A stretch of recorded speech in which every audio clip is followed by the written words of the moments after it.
জুয়া খেলে যে, যারা জুয়া খেলে তারা জান্নাতে যাবে না, তাহাজ্জুদ পড়েও নয়, হজ করেও নয়। জুয়া খেলা প্রমাণ হয়ে গেলে বাকি জীবন ক্ষমা চাইতে হবে। জুয়া খেলা, পৃথিবীতে প্রত্যেক যেই খেলাতে টাকার হারজিত রয়েছে সেটাই হলো জুয়া। জুয়া কোনো নির্ধারিত খেলা নয়।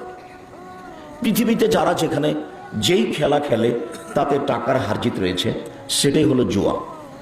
সাধারণত আমি বক্তব্য দিলে এই কথাটি মাঝে মধ্যে ভেসে আসে, সেটা হলো এই, দুনিয়াতে দুটি পাপ রয়েছে, মানুষ না করেই পাপী, এক আশ্চর্য পাপ, করেইনি তবুও পাপী।